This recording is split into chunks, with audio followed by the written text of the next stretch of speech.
আল্লাহ রাব্বুল আলামিন কুরআনুল কারীমের 30তম পারা সূরাতুল ফিলের মধ্যে বর্ণনা করেন যে আলাম তারা কাইফা ফাআলা রাব্বুকা বিআসহাবিল ফিল। আল্লাহ রাব্বুল আলামিন রাসূল আকরাম সাল্লাল্লাহু আলাইহি ওয়াসাল্লামকে জিজ্ঞাসা করছেন যে আলাম তারা, হে নবী আপনি কি দেখেননি কাইফা কিভাবে ফাআলা রাব্বুকা আপনার প্রভু সুসম্পন্ন করেছিল বিআসহাবিল ফিল, ওই যে বস্তি বাহিনী, ওই বস্তি বাহিনীর প্রতি। আপনি এই সূরার তাফসীর যদি দেখতে যান, এই যে ঘটনার কথা ইঙ্গিত করেছে বস্তি বাহিনীর কথা, ইয়ামান দেশের একজন বাদশা যার নাম ছিল আবরাহা বাদশা। তো এই আবরাহা বাদশার যে ঘটনা ঘটেছিল বর্ণনার মধ্যে পাওয়া যায় আল্লাহর নবী সাল্লাল্লাহু আলাইহি ওয়াসাল্লামের পৃথিবীর বুকে আসার মোটামুটি 50 থেকে 55 দিন আগে এই ঘটনা ঘটেছে। আর আপনাকে আল্লাহর নবীকে আল্লাহ তাআলা জিজ্ঞাসা করছেন কখন নবী মুস্তাফার নবুয়ত প্রাপ্ত যে আপনার নবুয়তের ঘোষণা 40 বছর বয়স, এই 40 বছর বয়সের পর থেকে আল্লাহ রাব্বুল আলামিন তারপরে নবী মুস্তাফাকে আল্লাহ জিজ্ঞাসা করছেন, ইয়া রাসূলুল্লাহ আপনি দেখেননি আপনার প্রভু সেই হস্তি বাহিনীর প্রতি কি আচরণ করেছিলেন, কি ব্যবহার করেছিলেন? আল্লাহ তাআলাকে আপনি জিজ্ঞাসা করেন আল্লাহ আপনার হাবিব দেখবে কি করে? আপনার যে ঘটনা ঘটেছে তখন তো নবী মুস্তাফা জন্মই গ্রহণ করেননি। আপনাকে কেউ ধরেন বলতো যে ভারত স্বাধীন হওয়ার 1947 সালে ভারত স্বাধীন হয়েছিল, তখন আকাশ দিয়ে কেমন হেলিকপ্টার যাচ্ছিল, কেমন জাহাজ যাচ্ছিল, কেমন আপনার কত ধরনের ফোর্স যাচ্ছিল, তুমি দেখোনি? তো একজন 40-50 বছর বা 60 বছর বা 70 বছরের ব্যক্তি উনি বলবে আমি দেখবো কি করে, আমার তো জন্মই হয়নি তখন, আমি দেখবো কি করে? আমি তো ওইসব আপনার সম্পর্কে এতই নয়, শুনেছি লোকের মুখ থেকে, কিন্তু আমি দেখিনি, কারণ তো আমার জন্মই হয়নি। আল্লাহ রাসূল সাল্লাল্লাহু আলাইহি ওয়াসাল্লামকে আল্লাহ রাব্বুল আলামিন জিজ্ঞাসা করলেন যে ইয়া রাসূলুল্লাহ আপনি দেখেননি যে হস্তি বাহিনীর প্রতি আপনার আল্লাহ তাআলা কিরূপ আচরণ করেছিল? আল্লাহ তাআলা ওয়া আরসালা আলাইহিম তায়রুন আবাবিল, তাদের নিকটে কেমন আল্লাহ তাআলা পাখি নিক্ষেপ করেছিল, পাঠিয়েছিল ঝাঁকে ঝাঁকে পাখি, যাদের দুই ঠোঁটে এবং যাদের এক ঠোঁটে এবং দুই পায়ে আপনার যারা মসুরি ডালের চাইতে ছোট ছোট পাথর, কাঁকড়, কণা আল্লাহ তাআলা দিয়েছিলেন, যেগুলো ওই আবরাহা বাদশার উপরে এবং তার সৈন্যদলের উপরে নিক্ষেপ করা হয়েছিল।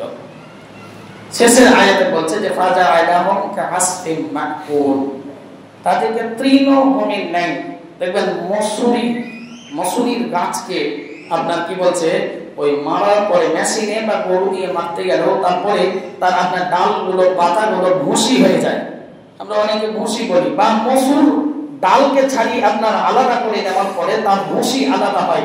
তা আল্লাহ বলছেন যে তাদেরকে আল্লাহ তাআলা ওই ভুসির নেই, তৃণলতার নেই, তাদেরকে আপনার যারা ধ্বংস করে দিয়েছিল। বলেন সুবহানাল্লাহ।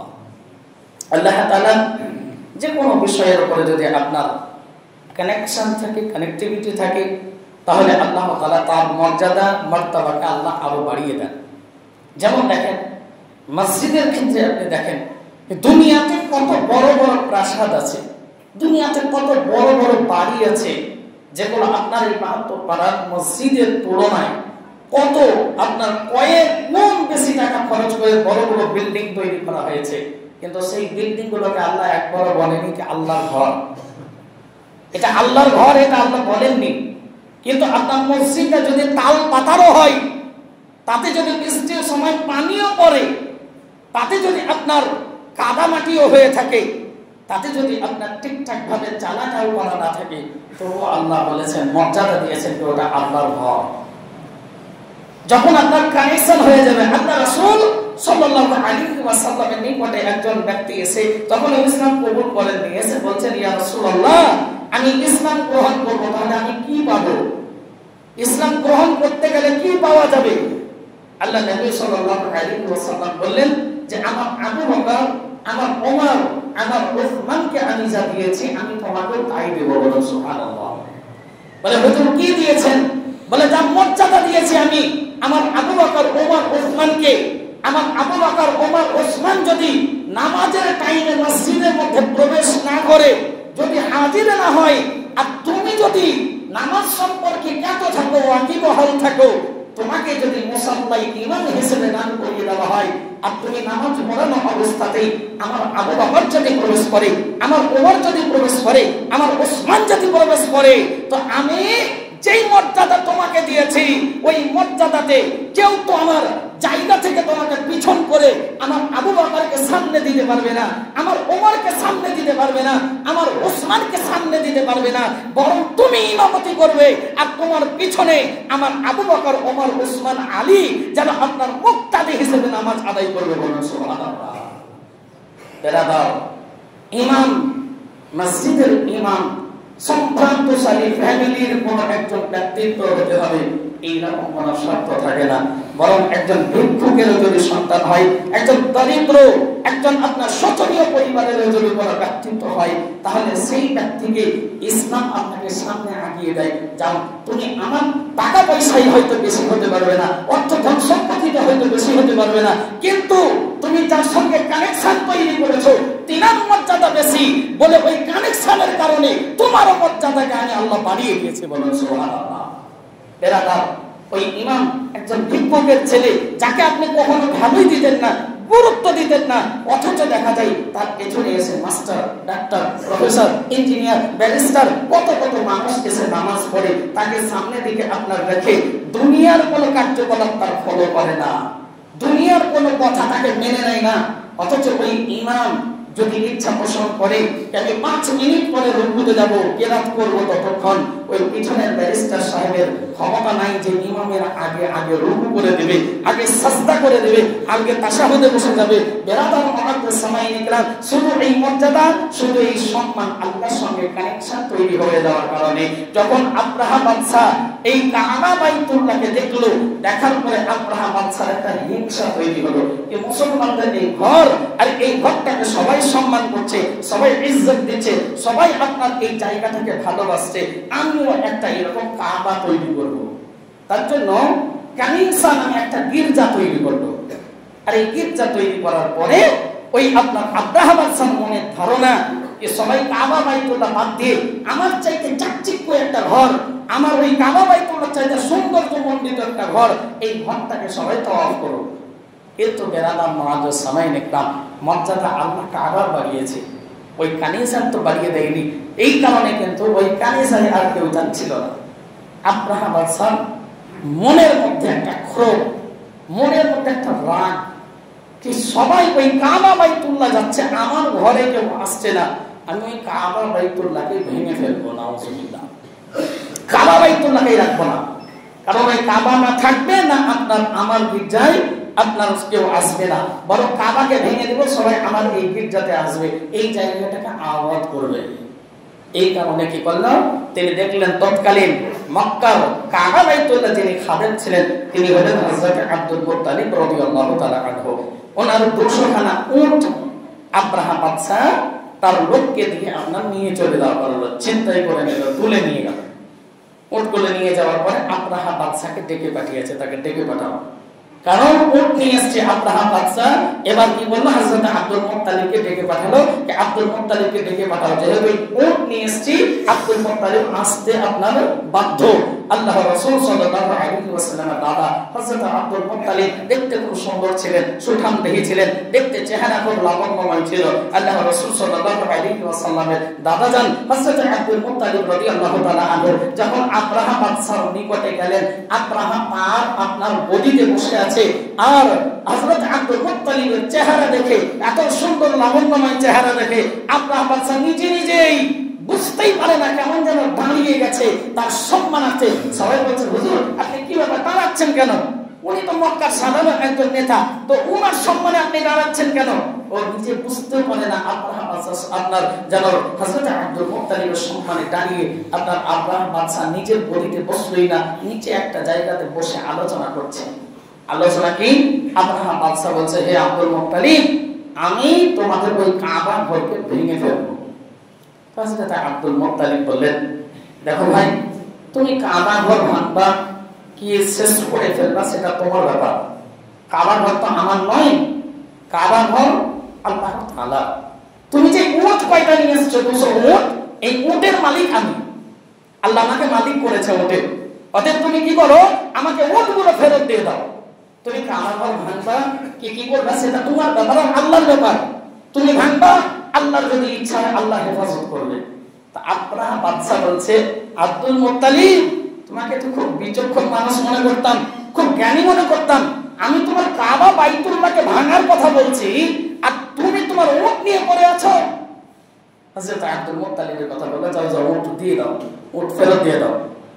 আব্রাহা বাদশা, কিছু কিছু কিতাবে পাওয়া যায় 13খানা হাতি, কিছু কিছু কিতাবে পাওয়া যায় 7খানা হাতি, আর সৈন্য নিয়ে মাহমুদ নামে একটা হাতির পিঠে, যেটা হাবশার বাদশা আব্রাহা বাদশাকে ওটা গিফট করেছিল, ওই আপনার মাহমুদ একটা লম্বা চওড়া হাতি, যে রকম হাতি খুব দেখতেই পাওয়া যায় না, কিতাবের বর্ণনায় পাওয়া যায়, ওই রকম একটা হাতি নিয়ে আব্রাহা বাদশা এবার কাবা বাইতুল্লাহকে ধ্বংস করার জন্য চলে যাচ্ছে। কাবা বাইতুল্লাহ ভাঙার জন্য যখনই কাবার দিকে যাচ্ছে, তখনই কিন্তু ওই হাতি এবার বসে যাচ্ছে। হাতি আর সামনে দিকে এগোচ্ছে না, এদিকে যখন অন্যান্য দিকে যাচ্ছে তখন কিন্তু হাতি যেতে প্রস্তুত, কিন্তু কাবা বাইতুল্লাহর দিকে আর যাচ্ছে না। আব্রাহা বাদশা বারবার চেষ্টা করলো, কোন ক্রমে কিন্তু সে হাতিকে নিয়ে যেতে আপনার সক্ষম হলো না। আব্রাহা বাদশা দেখছে একটা আওয়াজ, সা সা করে সমুদ্রের দিক থেকে একটা আওয়াজ আসছে। তাকিয়ে দেখলো ঝাঁকিয়ে ঝাঁকিয়ে পাখির দল, যে পাখির আপনার যেন পাথর নিক্ষেপ করছে আব্রাহার সৈন্যদের উপরে। এদিকে কিন্তু হযরত আব্দুল মুত্তালিব কাবা বাইতুল্লাহ দরজার নিকটে আল্লাহর কাছে হাত তুলে দোয়া করছে, ইয়া রাব্বুল আলামিন, ইয়া খালিকে কায়নাত, ইয়া মাওলায়ে কারীম, আল্লাহ তুমি আছো এটা আমার বিশ্বাস, আমি জানি তোমাকে আল্লাহ রাব্বুল আলামিন একাগ্র নিষ্ঠতার সহিত বিশ্বাস করি, কিন্তু আল্লাহ আজকে আমার কাছে এটা পরীক্ষা, তোমার ঘর তুমিই রক্ষা করো। আল্লাহ, আমাদের হয়তো আব্রাহা বাদশার বিপক্ষে যুদ্ধ করার মতো ক্ষমতা নাও থাকতে পারে, কিন্তু রব্বুল আলামিন তুমি তো কুদরতওয়ালা, তুমি তো ক্ষমতাওয়ালা, আল্লাহ তোমার ঘরকে তুমি হেফাজত করো।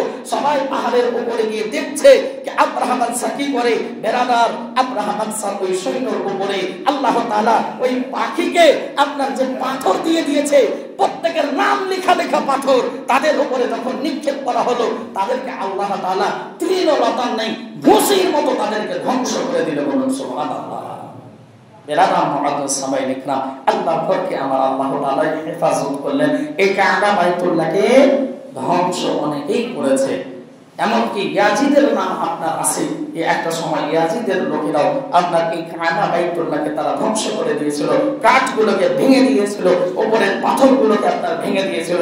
পরবর্তীতে আবার এগুলোকে আপনার ঠিকভাবে মেরামত করা হয়েছে, এগুলোকে আবার যেন ঠিক করা হয়েছে। তো বেরাদার মুআদ্দাস সামাইন ইকরাম, আমি বলতে চাইছিলাম আল্লাহ তাআলা এই তাফসীরের মধ্যে বুঝিয়েছেন এটাই। আল্লাহ বলেন, নাহনু নাযালনা যিকরা ওয়া ইন্না লাহু হাফিজুন। আল্লাহ কোরআনের ক্ষেত্রে বলেছেন, আল্লাহ অনেক ক্ষেত্রেই বলেছেন যে ইসলামী যে বিষয়গুলো আছে, কারণ কাবা বাইতুল্লাহ, এমনকি কুরআনুল কারীমকে আল্লাহ বলছেন যে আমি এই কোরআনকে অবতরণ করেছি, আর এই কোরআনের হেফাজতের দায়িত্ব আমি আল্লাহ তাআলা। বলুন সুবহানাল্লাহ। বর্তমানে দেখবেন অনেক ব্যক্তিত্ব, ইসলামিক বহির্ভূত ব্যক্তি যারা মুসলমান নয়, এইরকম বহির্ভূত অন্যান্য আপনার যেন ধর্মের মানুষরা আমাদের রাসূলুল্লাহ সাল্লাল্লাহু আলাইহি ওয়াসাল্লামকে নিয়ে অনেক কটূক্তিমূলক কথা বলে। এই যে কটূক্তিমূলক কথা বলা, তার কারণ কি? এটা বর্ণনায় পাওয়া যায় যে আল্লাহ রাসূল সাল্লাল্লাহু আলাইহি ওয়াসাল্লাম ওনাকে বারবার খালি আপনার কিছু লোক যারা মুসলমান নয় খালি বারবার প্রশ্ন করতো, অনৈতিক কিছু প্রশ্ন যেগুলো জানার দরকারই নেই, উল্টো পাল্টা প্রশ্ন করতো। একদিন আল্লাহর নবী সাল্লাল্লাহু আলাইহি ওয়াসাল্লাম তাদের উপরে বারবার যখন উল্টোপাল্টা প্রশ্ন করছিল, আল্লাহর নবী বললেন, সালুনি আম্মা শাইতুম, তোমাদের যা জিজ্ঞাসা করার আছে আমাকে জিজ্ঞাসা করো, যত কিছু জিজ্ঞেস করার আছে জিজ্ঞাসা করো। তাদের মধ্য থেকে একজন আল্লাহর নবীর সঙ্গে বেয়াদবি করার উদ্দেশ্যে, ছোট করার উদ্দেশ্যে সে আপনার বলতে লাগলো যে, ইয়া রাসূলুল্লাহ, ইয়া হাবিবাল্লাহ, আপনি বলেন তো আমাকে সবাই যে জারুল সন্তান বলে, তা আমি আমার বাপের সন্তান নাকি আমি আপনার অন্য কারোর সন্তান? জানে কি মুহাম্মদ সাল্লাল্লাহু আলাইহি ওয়াসাল্লাম কি করে জানলেন এই ব্যাপারে? ছোট করার উদ্দেশ্যেই সে এই কথা ব্যক্ত করেছিল। আল্লাহ রাসূল সাল্লাল্লাহু আলাইহি ওয়াসাল্লাম বললেন, তুমি যাকে বাপ বলছো বা পিতা বলছো সে তোমার পিতা নয়, বরং একজন গোলাম আজাদকৃত দাস অমুকের ওই আজাদকৃত দাসের কাছ থেকে তোমার মা তোমাকে গর্ভে ধারণ করেছে আর তুমি তারই সন্তান। এই কথা যখন বলল, সে যাচাই করার জন্য তার মায়ের কাছে ছুটে চলে গেল। মায়ের কাছে যাওয়ার পরে বলতে লাগলো, মা তুমি সত্য করে বলো, আমি কার সন্তান? আমি যাকে পিতা বলছি তার সন্তান নাকি অন্য কারো? বলে, মা আমি শুনলাম অমুকের গোলাম অমুক, তার কাছ থেকে তুমি আমাকে গর্ভে ধারণ করেছো। তখন বললো, বেটা এই কথা কে বলেছিল মাকে? বলে, রহমাতাল লিল আলামিন নবী বলেছে। আমি ওখানে ছিলাম, আমি তাকে জিজ্ঞাসা করলাম এমনি ঠাট্টা মজাক করে, কিন্তু সে আমাকে এই কথা ব্যক্ত করেছে। তার মা বলতে লাগলো, বেটা রহমাতাল লিল আলামিন নবী যখন বলেছে অবশ্যই তিনি সত্য বলেছেন, ঠিকই বলেছে। আমি ইনার কাছ থেকে তোমার পিতার জন্ম দিতে সক্ষম ছিল না, এই কারণে আমি অমুকের কাছ থেকে আপনার জন্য গর্ভধারণ হয়েছিল। বলুন সুবহানাল্লাহ।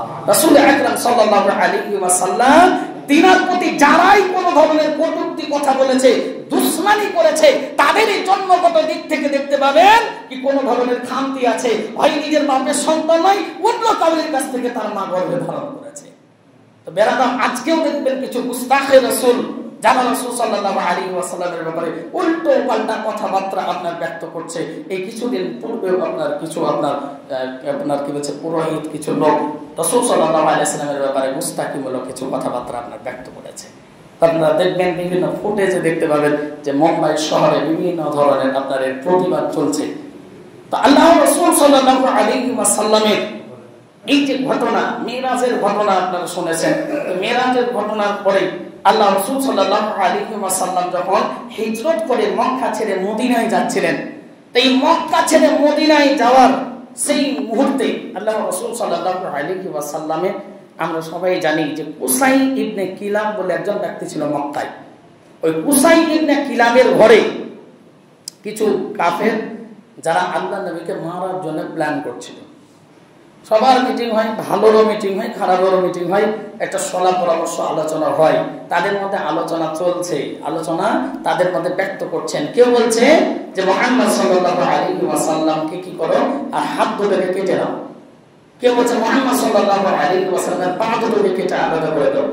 কেউ বলছে দেহ থেকে গর্দনকে আলাদা করে দাও। এইরকম তারা আলোচনা করছে। একটা বৃদ্ধ ব্যক্তি লাঠি ধরে পর্দায় দাঁড়িয়ে আছে। তো তাদের মধ্যে একজন বলছে, কি দাঁড়িয়ে আছো কেন? কে তুমি? বলছে, আমি একজন অনবরীয় ব্যক্তি, তোমাদের আলোচনা শুনছি। তোমরা যদি অনুমতি দাও আমিও তোমাদের খানে সামিল হবো। আমি কিছু বলবো না, তোমরা যা বলছো আমি সেগুলো শুনবো। ঠিক আছে বসো। সে ঢুকলো। ঢোকার পরে যখন আলোচনা হচ্ছে, কেউ বলছে হাত কেটে দাও। তখন বলছে, না না হাত কাটিও না, হাত কেটে থামতে পারবা? আনসার মুহাজির যারা আছে তারা তোমাদেরকে ছেড়ে দেবে। আবার কেউ বলছে পা কেটে আলাদা করে দাও। ওতেও সে আপনার প্রথমে বলেছিল বলবো না, কিন্তু এবার প্রত্যেক কথাতেই কিন্তু নোটটা ধরছে। আবার যখন গর্দন কেটে আলাদা করার কথা বলা হচ্ছে তখনও কিন্তু সে বাধা দিল, বরং ও একটা পরামর্শ দিল। পরামর্শ কি? মুহাম্মদ সাল্লাল্লাহু আলাইহি ওয়াসাল্লাম রাত্রে বেলায় ঘুমিয়ে থাকবে, আর ঘুমিয়ে থাকার পরে যুবক যুবক ছেলেদের হাতে তলোয়ার ধরিয়ে দেবে, আর তলোয়ার ধরিয়ে দিয়ে যুবক যুবক ছেলেরা ঘুমিয়ে থাকা অবস্থায় সকালে যেমনই উঠবে তেমনই ওনার দেহ থেকে একদম আলাদা করে দেবা। এদিকে কি হবে? সবাই ঘুমিয়ে থাকবে, কেউ বুঝতেই পারবে না, তোমরা তাকে শেষ করে ফেলবে, হত্যা করে ফেলবে। এই কথাই তাদের আপনার হলো। এই কথা হওয়ার পরে রাত্রে বেলায় আল্লাহ নবী ঘুমিয়েছে। আল্লাহ রাব্বুল আলামিন বললেন, ইয়া রাসূলুল্লাহ, ইয়া হাবিবাল্লাহ, আপনি মক্কা ছেড়ে মদিনায় হিজরত করে চলে যান। আল্লাহ রাসূল সাল্লাল্লাহু আলাইহি ওয়াসাল্লাম আল্লাহ তাআলার নির্দেশ মোতাবেক হযরত আলী রাদিয়াল্লাহু তাআলা আনহু বলেন, আলী তুমি আমার এই চাদর সবুজ রঙের যে হাজারামি চাদর এটাকে ঢাকা নিয়ে তুমি এখানে ঘুমিয়ে পড়ো। আলী রাদিয়াল্লাহু তাআলা বললেন, আলী সকালবেলায় এই মক্কাতুল মুকাররমার মানুষরা আমাকে নবী বলে যদিও মেনে না নেয়, কিন্তু আমাকে তারা আল আমিন বলে মেনে নিয়েছে। তারা জানে যে মুহাম্মদ সাল্লাল্লাহু আলাইহি ওয়াসাল্লাম হলেন একজন সত্যবাদী, উনি কখনো মিথ্যা কথা বলেন না, আমানতের খেয়ানত করবেন না। এই কারণে তোমরা কি করো, আলী আমি তোমাকে বলে গেলাম অমুক অমুক এই আমাকে অর্থগুলো জমা রেখে গেছে আমানত হিসেবে, সকালবেলায় তাদের এই বিষয়গুলো বুঝিয়ে দেবা, বুঝিয়ে দিয়ে তুমি আমার সঙ্গে দেখা করবা। আল্লাহ রাসূল সাল্লাল্লাহু আলাইহি ওয়াসাল্লাম চলে গেলেন হযরত আবু বকর সিদ্দিক রাদিয়াল্লাহু তাআলা আনহুর ঘরে। কেমন ভাবে গেলেন? তারা তো ঘেরাও করে আছে, বেরোতে গেলে তো ধরা পড়বে।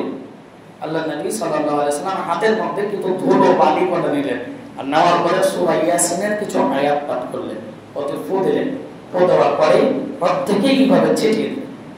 কিতাবের বর্ণনায় পাওয়া যায় ছিটিয়ে দেওয়া মাত্র তারা চোখ তন্দ্রা ভাব এলো, তারা যেন চোখ পাচলাতে নিজে কেমন যেন একটু ঘুম ভাব চলে এসছে। আল্লাহর নবী যেদিক দিয়ে খুশি তাদের মাঝ দিয়ে আপনার বেরিয়ে গেলেন, চলে গেলেন। কিছুক্ষণ পরে তাদের মধ্যে দুজন ব্যক্তি এসে বলছে, কি ব্যাপার, তোমরা কি করছো এখানে? বলছে, আমরা মুহাম্মদ সাল্লাল্লাহু আলাইহি ওয়াসাল্লামকে মারার জন্য এসেছি। যে মুহাম্মদ সাল্লাল্লাহু আলাইহি ওয়াসাল্লামকে মারার জন্য? আমি তো বহু আগে দেখেছি উনি তোমাদের মাঝ দিয়ে বেরিয়ে চলে গেছে। বলেন সুবহানাল্লাহ, তোমাদের মাঝ দিয়ে উনি বেরিয়ে গেছে, তোমাদের কি হয়েছে, তোমরা দেখতে পাওনি? বলে, না আমরা তো দেখতে পাইনি, বিছানায় তো ঘুমিয়ে আছে। বলে, আরে বিছানায় তো উনি নেই। আপনার গিয়ে দেখছে বিছানার মধ্যে হযরত আলী রাদিয়াল্লাহু তাআলা আনহু রয়েছেন। বলেন সুবহানাল্লাহ। আল্লাহর নবী সাল্লাল্লাহু আলাইহি ওয়াসাল্লাম হযরত আবু বকর সিদ্দিক রাদিয়াল্লাহু তাআলা আনহু আপনার ঘরে গিয়ে আওয়াজ দেওয়া মাত্রই সঙ্গে সঙ্গে দরজা ওপেন করে দিলেন। আল্লাহ নবী জিজ্ঞাসা করলেন, আবু বকর তোমাকে দরজায় আওয়াজ দেওয়া মাত্র দরজা খুলে দিলে, কি ব্যাপার, তুমি কি রাতে ঘুমাওনি? বলে, ইয়া রাসূলুল্লাহ, ইয়া হাবিবাল্লাহ, একদিন আপনি বলেছিলেন আবু বকর আল্লাহ তাআলা আমাকে মক্কা ছেড়ে মনে হয় মদিনায় হিজরত করে যেতে বলতে পারে, আমি সঙ্গে হিসেবে তোমাকেই নিয়ে যাব। আর হযরত আবু বকর সিদ্দিক বলেন, ইয়া রাসূলুল্লাহ, ইয়া হাবিবাল্লাহ, সেদিন থেকে আমি বিছানার মধ্যে গিয়ে আরাম করে কখনো ঘুমাই না। বলেন, ইয়া রাসূলুল্লাহ, রাতে গভীর রাত্রিতে কখন যে আপনি ডাক দিবেন আর আমি হয়তো ঘুমের মধ্যে না থাকবো, সেই মুহূর্তে আপনি নবী কষ্ট পাবেন, আর আমি আবু বকর এইটুকু কষ্ট আপনাকে দিতে চাই না। বলেন সুবহানাল্লাহ।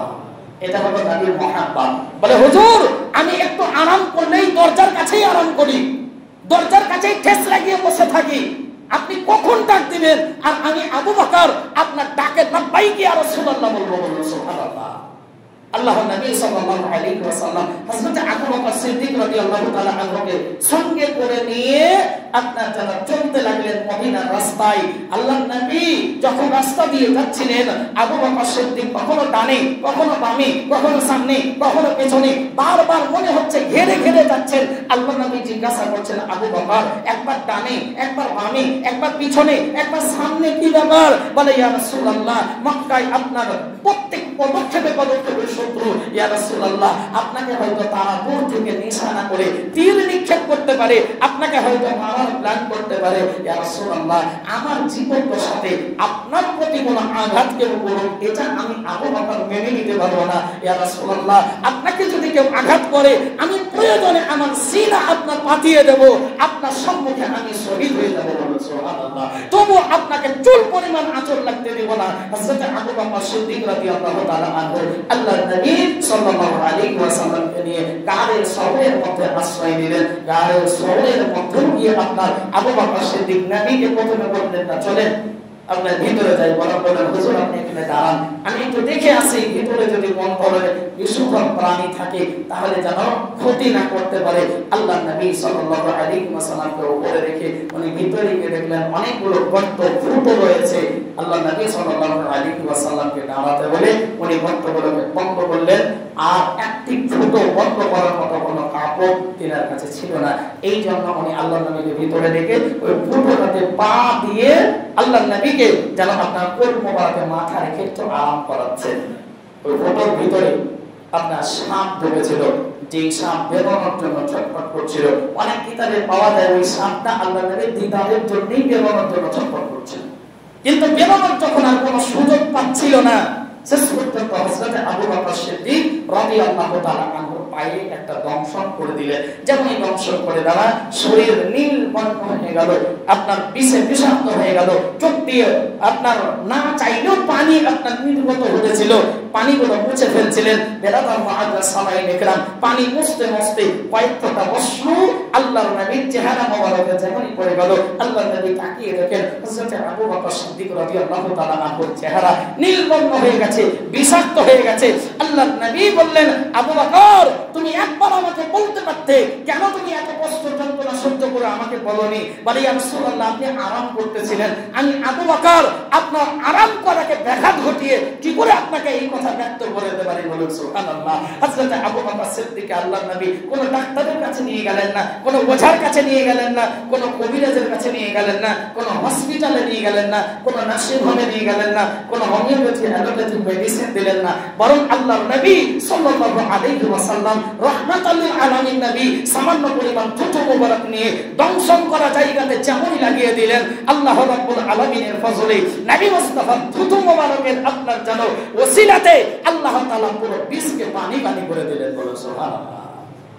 বেরাদার মুআজ্জাজ সামাইয়ে ইকরাম যখন মদিনাতুল মুনাওয়ারাতে গেলেন, সবাই বলছিল ইয়া রাসূলুল্লাহ আমাদের বাড়িতে আসেন। সবাই বলছে, সবাই জানে যে আল্লাহর নবী আসবেন, সবাই অপেক্ষা করতে আছে ইয়া রাসূলুল্লাহ আমাদের বাড়িতে আসেন। কেউ বলছে ইয়া রাসূলুল্লাহ আমাদের বাড়িতে আসেন। গীত গাইছিল তালাআল বাদরু আলাইনা মিন সানিয়াতিল ওয়াদাই ওয়াজাবা শুকরু আলাইনা মা দাআ লিল্লাহি দাঈ লাব্বাইক ইয়া রাসূলুল্লাহ। সবাই বলছে ইয়া রাসূলুল্লাহ আমাদের বাড়িতে প্রবেশ করেন, আপনার পদধূলি আমাদের বাড়িতে পড়ুন। আল্লাহ নবী সাল্লাল্লাহু আলাইহি ওয়াসাল্লাম বললেন আমার ওটের লাগামকে আমি ছেড়ে দিয়েছি, এই ওট গিয়ে যেখানে দাঁড়াবে, যার বাড়ির সামনে গিয়ে বসবে, আমি নবী মুস্তাফা তার বাড়িতেই গিয়ে উঠবো। বেরাদার মুআজ্জাজ সামাইয়ে ইকরাম এই ওট গিয়ে আল্লাহর নবীর একজন সাহাবী যার নাম হলো হযরত আবু আইয়ুব আল আনসারী রাদিয়াল্লাহু তাআলা ওনার বাড়ির সামনে গিয়ে আপনার ওট বসে গেল। হযরত আবু আইয়ুব আল আনসারী রাদিয়াল্লাহু তাআলা একখানা চাবি দিলেন আর একখানা চিঠি দিলেন আল্লাহর নবীর হাতে। এই চিঠিটা কতদিন আগের? 1000 বছর আগের আপনার চিঠি। ঘরটা তৈরি কখন হয়েছে? 1000 বছর আগে ওই ঘর তৈরি করা হয়েছে। কে তৈরি করেছেন? ইয়ামান দেশের একজন বাদশা, যিনি আপনার এই কাবা বাইতুল্লাহ ঘুরতে এসেছিলেন, বেড়াতে এসেছিলেন। বিভিন্ন দেশের প্রধানমন্ত্রীকে দেখবেন বিভিন্ন দেশ সফর করে বেড়ায়, আপনার দেশের প্রধানমন্ত্রী আপনার বিভিন্ন দেশ সফর করে বেড়ায়, দেখে বেড়ায় বা বেরিয়ে বেড়ায়, তারা আপনার ভ্রমণ করে বেড়ায়। আপনার সেই রকম ওই ইয়ামান দেশের বাদশা মক্কা যখন দেখতে এসেছিল, সে অন্যান্য দেশ গেলে তাকে দেখার জন্য প্রচুর পরিমাণ লোক আসে, কিন্তু মক্কা আসার পরে মক্কার লোক তাকে দেখতে কেউ যায় না।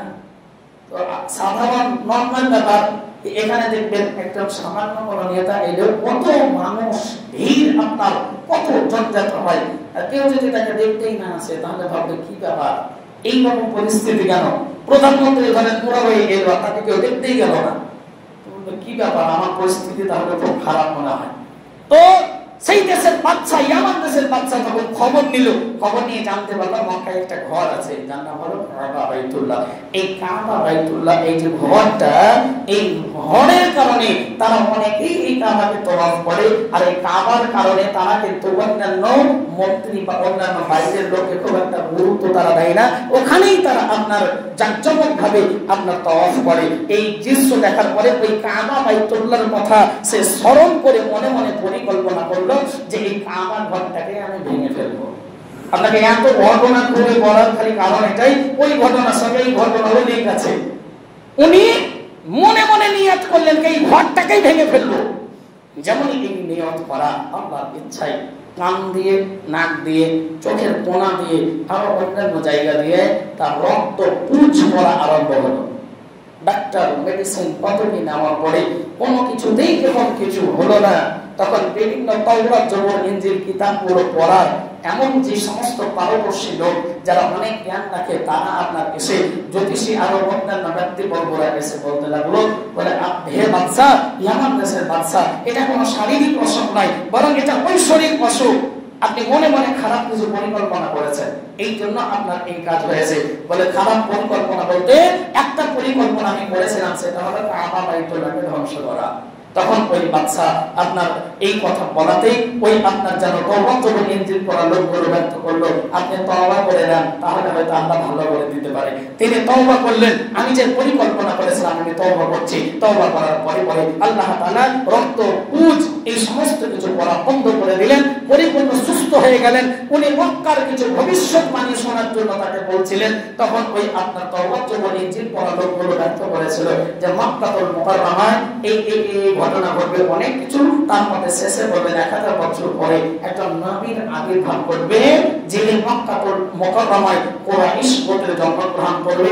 আরো অনেক বর্ণনা। উনি ইসলাম প্রচার করতে গিয়ে এত পরিমাণ কষ্ট পাবেন, শেষ পর্যন্ত নিজের জন্মস্থান বাসভূমি পরিত্যাগ করে মদিনাতুল মুনাওয়ারায় চলে যেতে হবে। ওই বাদশা মদিনাতুল মুনাওয়ারাতে আপনার ঘর নির্মাণ করেছিলেন, আর উনি চিঠিতে লিখেছিলেন, আর ওনার পুত্রকে, ওনার সন্তানকে দিয়েছিল, হে আমার সন্তান, আমি তো বাঁচবো না, তুমি তোমার সন্তানকে এই চিঠি দিবা, চাবি দিবা। সে তার সন্তানকে চাবি দিবে, চিঠি দিবে, সে তার সন্তানকে চাবি দিবে, চিঠি দিবে। এইরকম করে 10ম পুরুষ বেরিয়ে যাওয়ার পরে যখন আপনার রহমাতাল লিল আলামিন নবী মক্কা ছেড়ে মদিনায় যাবে, আর মদিনায় গিয়ে যেন এই ঘরের মধ্যে আশ্রয় নেই, এই চিঠিটা ওনার হাতে দিয়ে দিবে। আল্লাহর নবীর হাতে যখন ওই চিঠি দিয়ে দেওয়া হলো, নবী মুস্তাফা দেখলেন ইয়ামান দেশের বাদশা লিখেছেন, হে মুহাম্মদ সাল্লাল্লাহু আলাইহি ওয়াসাল্লাম, ও আল্লাহর নবী, আমি আপনার ব্যাপারে সবকিছু শুনেছি, আর আমি মনে মনে ইসলামও কবুল করে নিয়েছি। আমি যদি বেঁচে থাকতাম সমস্ত অর্থ ধন সম্পত্তি আপনাকে সাহায্য করতাম। আমি যে এই ঘরটা আপনাকে উপহার স্বরূপ প্রদান করলাম, এখানেই আপনি আপনার থাকবেন। বলুন সুবহানাল্লাহ। এরা আমার মুআজ্জাজ সাহাবায়ে-কেরাম, আল্লাহ যদি হেফাজত করে কেউ তাকে ধ্বংস করতে পারে না। আল্লাহর নবীর প্রতি এত শত্রুতা করার পরেও ইসলাম আজকে পৃথিবীর বিশ্বের কোনায় কোনায় পৌঁছে গেছে। আপনিও যদি নিজেকে ইসলামের সঙ্গে সম্পৃক্ত করে নেন, আল্লাহর ইবাদত বন্দেগীর সঙ্গে সম্পৃক্ত করে নেন, আপনার মর্যাদাকে আল্লাহ তাআলা বাড়িয়ে দেবেন। দেখবেন একজন ব্যক্তি, সাধারণ ব্যক্তি, সেই ব্যক্তির মুখে শুধু সামান্য দাড়ি থাকার কারণে, একটা টুপি থাকার কারণে কত কত মানুষ তাকে এসে সালাম করে, তাকে সম্মান জানায়। তার কারণ একটাই, কি যখন আপনি ইসলামের সঙ্গে নিজেকে সংযুক্ত করে নেবেন, তখন দেখবেন আল্লাহ আপনার মর্যাদাকে বাড়িয়ে দিয়েছে। কারণ আল্লাহ বলেন, ওয়াতুইজ্জু মান তাশা ওয়া তুযিল্লু মান তাশা বিয়াদিকাল খায়র ইন্নাকা আলা কুল্লি শাইইন কাদির। আল্লাহ রাব্বুল আলামিন আমাদের সকলকে যেন নিজেকে ইসলামের সঙ্গে কানেক্টিভিটি, ইসলামের সঙ্গে পরিপূর্ণ বিষয়গুলোকে জানা এবং তারপরে আমল করার তৌফিক দান করেন। ওয়া মা আলাইনা ইল্লাল বালাগুল মুবিন। আসসালামু আলাইকুম ওয়া রাহমাতুল্লাহি ওয়া বারাকাতুহু।